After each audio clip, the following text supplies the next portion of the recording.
Não conte a ninguém, o pacto secreto. Segredos enterrados vêm à tona, um pacto mortal. O que você faria para sobreviver quando ninguém é confiável? A umidade pegajosa da madrugada paulistana agarrava-se à pele de Luan como uma segunda epiderme indecejada, um prenúncio físico do mal-estar que se arrastava por seus dias. Não era só o calor fora de época, nem o cheiro de asfalto molhado e fritura barata que subia da viela dos fundos do seu prédio, quase em ruínas no Bexiga. Havia uma corrente subterrânea de apreensão que o fazia roer as unhas até o sabugo, mania que pensava ter superado na adolescência. O envelope pardo, sem remetente, sem selo, apenas com seu nome toscamente grafado à caneta esferográfica preta, surgira misteriosamente sob sua porta naquela manhã, tão deslocado quanto um pinguim no Saara. Dentro, um único cartão, não maior que um bilhete de metrô, com um símbolo estranho em relevo, um círculo entrelaçado por duas serpentes que se mordiam as caudas, formando um 8 infinito e agourento, e uma única frase impressa em letras elegantes, quase fúnebres: o silêncio tem seu preço. E sua dívida está vencendo. Luan amassou o cartão, o papel grosso resistindo, e o atirou no lixo com uma raiva que não condizia com a aparente insignificância do objeto, mas o símbolo, ele o reconhecia. Vira uma única vez, anos atrás, numa noite nebulosa de decisões estúpidas e promessas sussurradas num clube fechado que fedia a dinheiro velho e desespero novo, um lugar que ele tentara arduamente apagar da memória. Um pacto. Uma irmandade secreta, se é que se podia chamar assim aquele conluio de figuras anônimas com olhares famintos e sorrisos que não alcançavam os olhos. Ele era jovem, precisava desesperadamente de uma saída para o buraco financeiro que a doença da mãe cavara, e eles ofereceram ajuda. Uma ajuda que veio com um custo não monetário, um juramento de lealdade, acima de tudo, silêncio. Agora, o passado cuspia de volta seus detritos. O rangido do velho elevador no corredor pareceu ecoar a batida descompassada do seu coração. Espiou pelo olho mágico, a lente distorcendo o corredor vazio numa paisagem de pesadelo. Ninguém. Mas a sensação de estar sendo vigiado, aquela coceira incômoda na nuca, não o abandonava desde que o envelope aparecera. Caminhou até a janela, o vidro embaçado pelo sereno. Lá embaixo, a rua começava a despertar com os primeiros trabalhadores, os faróis dos carros rasgando a névoa como lâminas. Uma figura parada do outro lado da rua, sob a marquise de uma loja fechada, chamou sua atenção.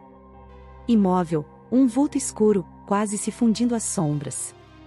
Não dava para ver o rosto, apenas o contorno de alguém que parecia esperar. Luan recuou instintivamente, o estômago gelado. Podia ser apenas um morador ou qualquer coisa. Mas a paranoia, alimentada pelo cartão e pela lembrança do pacto, sussurrava que não era coincidência. O símbolo das serpentes parecia queimar em sua mente, uma marca invisível que o ligava àquela escuridão. Ele fechou as cortinas com força, o tecido barato levantando poeira. Precisava entender o que estava acontecendo, o que queriam dele depois de tanto tempo. A dívida não fora especificada, e isso era o mais assustador.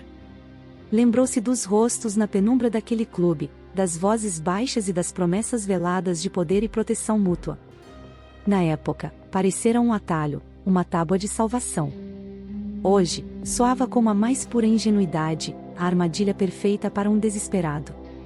O telefone tocou, estridente, quebrando o silêncio tenso do apartamento. Número desconhecido.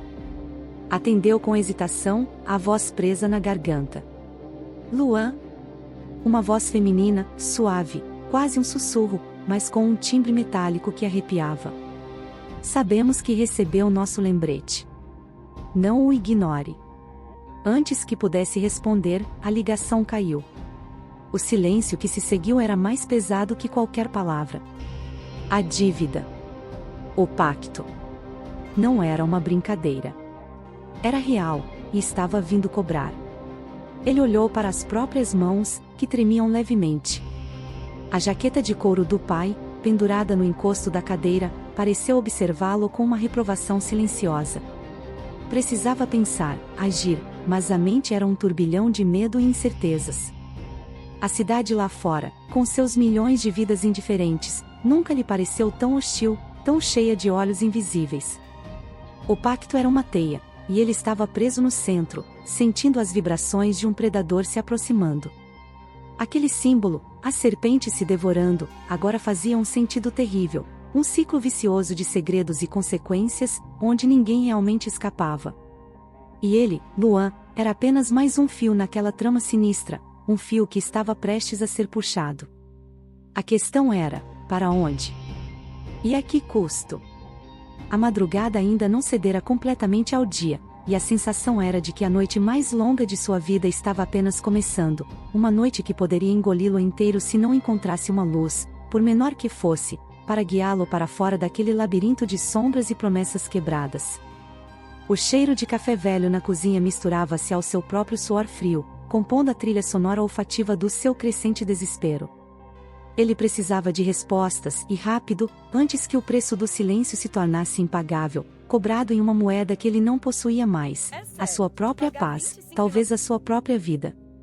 A figura do outro lado da rua desaparecera, mas a impressão de sua presença continuava ali, gravada na retina de Luan, um aviso mudo e eficaz. O jogo havia recomeçado, ou talvez nunca tivesse terminado.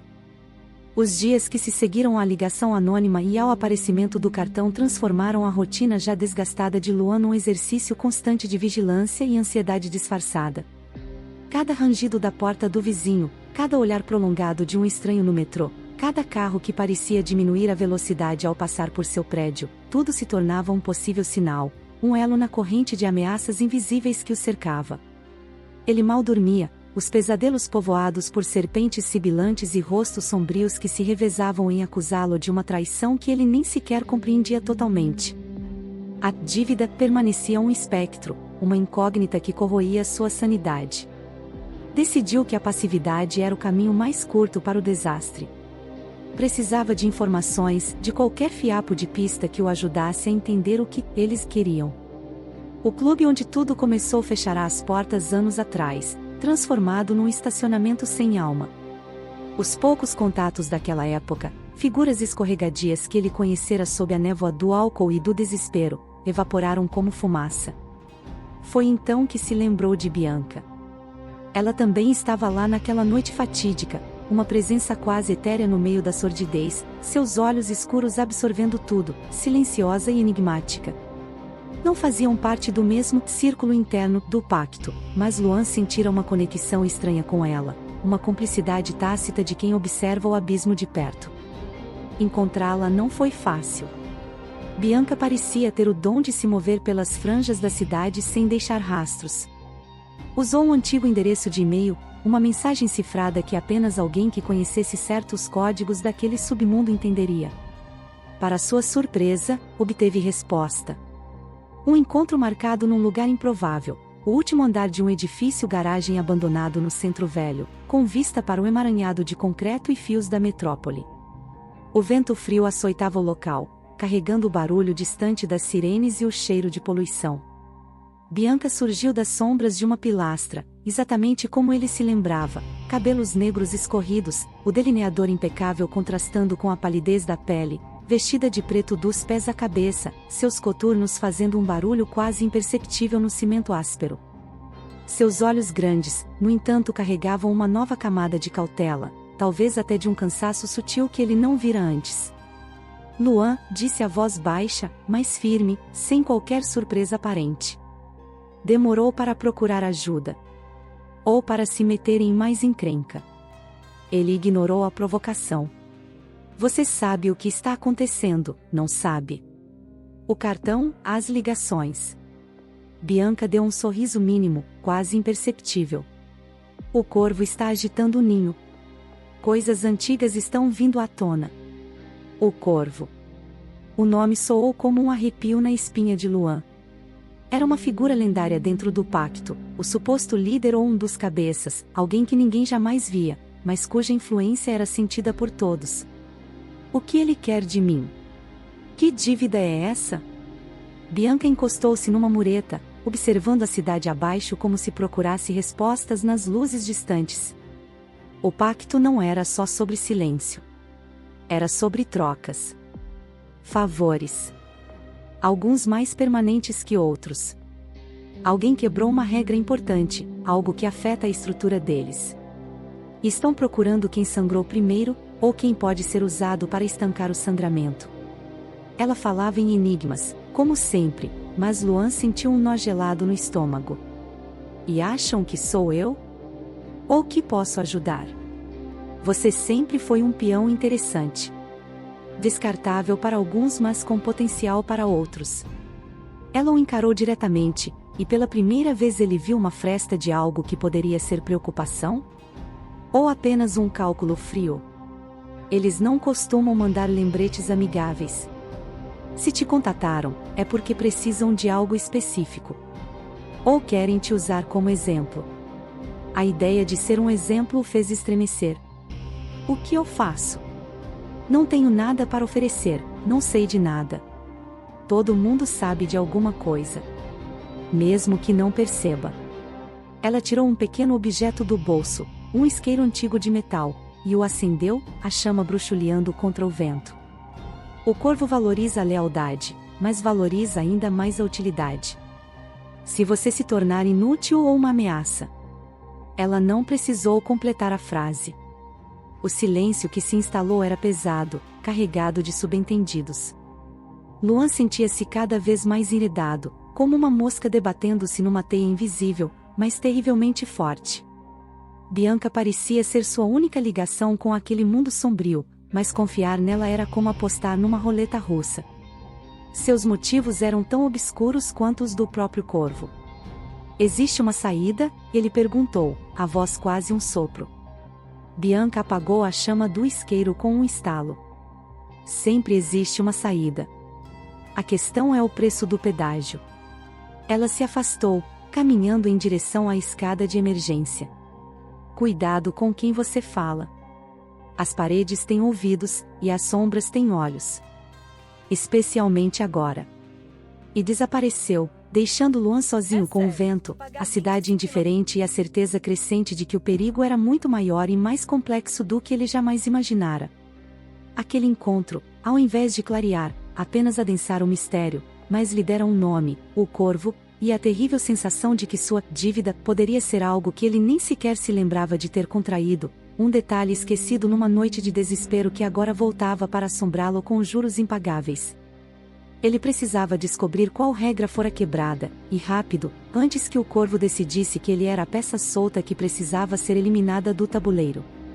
A jaqueta de couro do pai, que ele vestia para se sentir um pouco mais protegido, pareceu de repente fina e inadequada contra o frio cortante daquela realidade. A conversa com Bianca, apesar de enigmática e perturbadora, acendeu em Luan uma fagulha de determinação onde antes só havia medo e confusão. O Corvo, regras quebradas, utilidade. As palavras ecoavam em sua mente, fragmentos de um quebra-cabeça que ele precisava montar com urgência. Decidiu que não seria um peão passivo. Começou a vasculhar suas próprias memórias, forçando-se a reviver aquela noite no clube, os rostos, as conversas fragmentadas, qualquer detalhe que pudesse ter passado despercebido.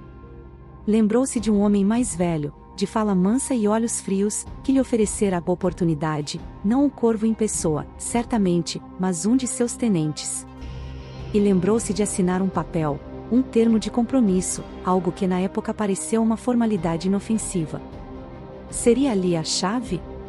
A dívida estaria ligada a alguma cláusula esquecida naquele documento?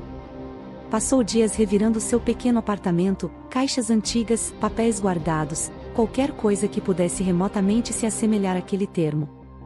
Nada. Era como se o pacto existisse apenas no éter, nas sombras, sem rastros físicos. A pressão aumentava. Um pneu do seu carro apareceu furado. E-mails estranhos com anexos suspeitos lotavam sua caixa de entrada. A sensação de ser seguido tornou-se quase palpável. Ele sabia que o tempo estava se esgotando. Foi então que uma lembrança sutil, quase um flash, surgiu. Durante a assinatura do tal termo, o homem que o apresentou mencionara, de passagem, um arquivo morto, um lugar onde os acordos selados eram guardados, mais por formalidade do que por necessidade, já que a palavra era o que realmente importava para eles. Um arquivo morto. Onde? A cidade era um monstro de concreto, cheia de esconderijos. Bianca. Ela era sua única chance. Conseguiu contatá-la novamente, desta vez o encontro foi num cemitério antigo, sob a sombra de mausoléus imponentes, um cenário que parecia saído de um filme de suspense. Ela o ouviu com sua calma habitual, os olhos escuros indecifráveis. Um arquivo morto, você diz? Ela ponderou, o olhar perdido entre as lápides. Pode haver algo assim. O corvo é metódico, apesar de sua aura de mistério. Mas acessar isso seria como entrar na jaula do leão para roubar um osso. Luan sentiu um arrepio. Mas se minha dívida, ou o que quer que eles achem que eu devo, estiver ligada a esse papel, talvez haja uma brecha, algo que eu possa usar. Bianca o estudou por um longo momento. Você tem coragem. Ou é apenas desespero? Ela então lhe deu uma informação fragmentada, um endereço de um antigo prédio comercial no centro, aparentemente abandonado, mas que segundo ela, ainda guardava alguns segredos do velho círculo. Se existe um arquivo, pode estar lá. Mas vá por sua conta e risco. E saiba que se o corvo descobrir que você está fuçando. Ela deixou a ameaça pairar.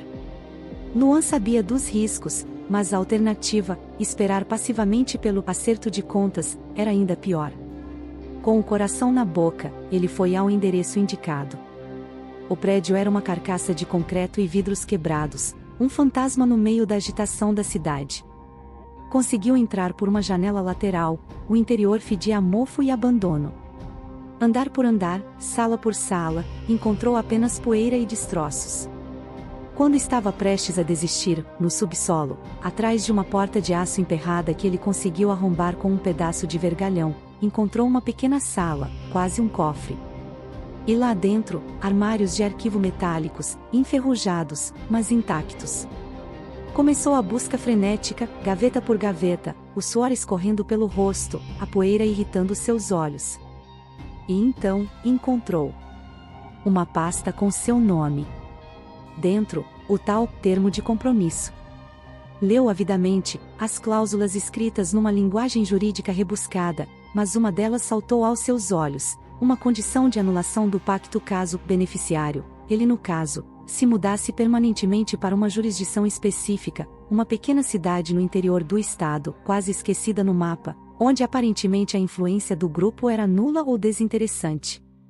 Uma cláusula de escape, provavelmente inserida para se livrar de membros problemáticos ou pouco úteis sem alarde. Era sua chance. Não era uma vitória espetacular, não era a derrocada do corvo, mas era sua liberdade. Pegou o documento, sentindo o peso do papel em suas mãos.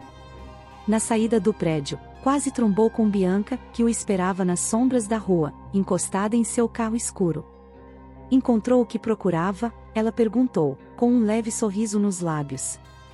Luan apenas assentiu, mostrando o papel uma brecha. Ele disse: É sério. Uma saída.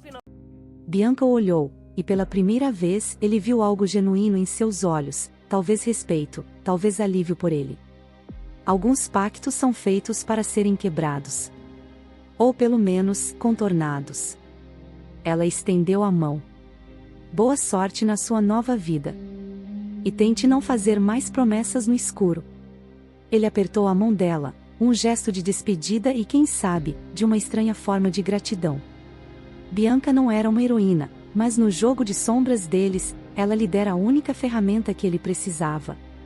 Dias depois, Luan estava numa rodoviária poeirenta, uma única mala aos pés, o bilhete para tal cidadezinha do interior no bolso da jaqueta de couro que agora parecia um pouco menos pesada.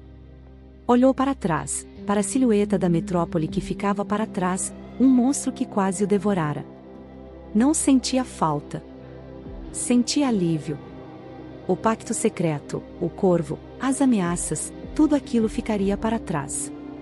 Ele não os derrotara, mas encontrara sua própria paz, sua própria forma de vencer. A viagem seria longa, a vida nova, incerta, mas pela primeira vez em muito tempo, Luan sentiu o ar entrar em seus pulmões sem o peso da angústia. O silêncio, ele agora sabia, realmente tinha um preço. Mas a liberdade, essa sim, não tinha valor que apagasse. E ele, finalmente, estava livre para descobrir o seu.